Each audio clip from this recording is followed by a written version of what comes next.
Kaj, če bi za trenutek pozabili na vse, kar vemo o zabaviščih parkih, in si namesto tega predstavljali celo mesto, zgrajeno točno na presečišču domišljije in najnaprednejše tehnologije?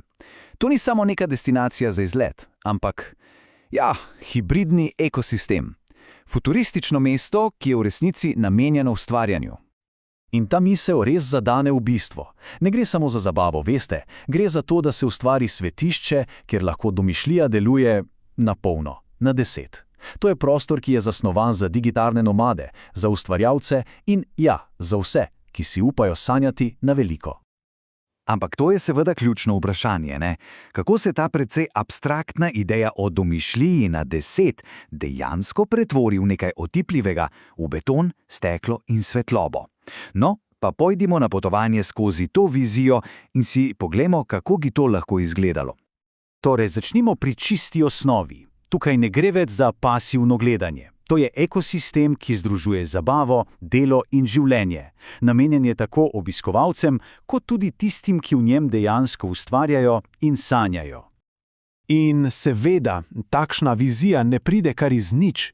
Pravzaprav se izposoja in združuje najboljše elemente najbolj futurističnih projektov na svetu.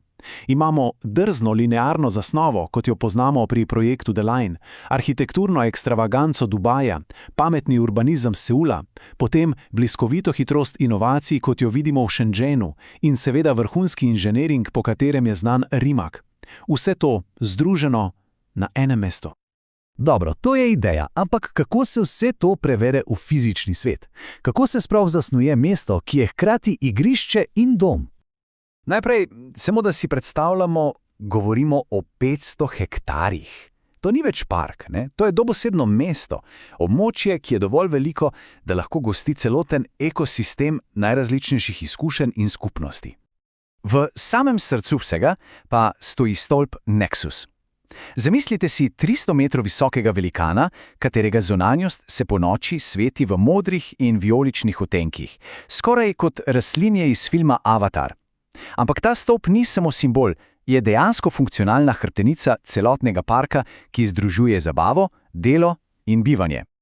In ta hrbtenica povezuje 5 popolnoma edinstvenih okrožij. Vsako od njih je svet same, s čisto svojo atmosfero in namenom. Pa si jih poglejmo na hitro. Prvo, skočimo v neonsko mrežo. Predstavljajte si svet iz filma Tron, kjer se tla pod nogami odzivajo na vsak korak.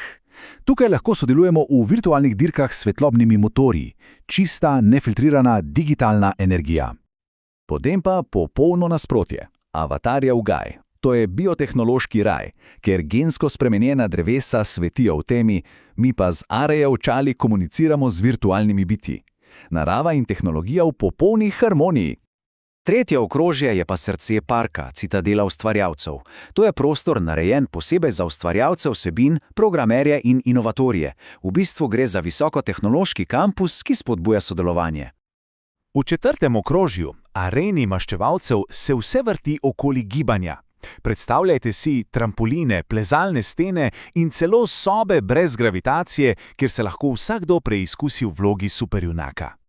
In za konec, horizont The Line. To je prostor za umiritev, za kontemplacijo. Gre za dolgo linearno promenado, kjer se sprehajamo skozi tunele svetlobe in občudujemo holografske umetniške instalacije. Ampak jasno, vsi ti impresivni objekti in okrožja bi bila prazna lupina brez tehnologije, ki vse skupaj oživi. Pa poglejmo, kaj je tehnološka duša tega mesta. In tole res briljantno ponazarja dvojno filozofijo parka. Na eni strani imamo ta digitalni minimalizem, recimo v neonski mreži, z umetno inteligenco, ki ustvarja pustolovščine v realnem času, na drugi strani pa imamo organsko magijo kot v Avatarjevem gaju, kjer se luči spreminjajo glede na čustva obiskovalcev. A veste, kaj je najboljše? Vsa ključna tehnologija deluje v ozadju, skoraj neopazno. Vsak obiskovalec dobi pametno zapestnico Nexus, ki personalizira celotno izkušnjo. Vse je povezano z omrežjem 5G ali celo 6G. Za varnost skrbijo pametni sistemi, večina energije pa prihaja iz obnovljivih virov. Ključno je torej to, da tehnologija služi izkušnji, ne pa obratno. Poglejmo si zdaj pobližje citadelo ustvarjalcev. Zakaj to ni samo še en coworking prostor? ampak nekaj, kar bi lahko bilo ultimativno igrišče za današnje kreatorje. Torej, kako bi izgledal en tak dan? No, recimo, zjutraj se začne s personalizirano vadbo v pametni telovadnici. Potem umetna inteligencija predlaga potencialne sodelavce za nove projekte. Samo ustvarjanje poteka v modularnih studijih, ki se s pomočjo AI asistentov prilagajajo vsaki potrebi. Dan pa se lahko zaključi z sprostitvijo v interaktivnem kinu, kjer občinstvo sooblikuje zgodbo. To res ni več samo delo. To je popolnoma integriran življenjski slog. Toda tak projekt je seveda več kot le skupek atrakcij in studijev. Kakšen bi bil njegov širši odtis na družbo in gospodarstvo? Vpliv bi bil res ogromen. Ne govorimo samo o tisočih novih delovnih mestih, čeprav je to seveda ključno.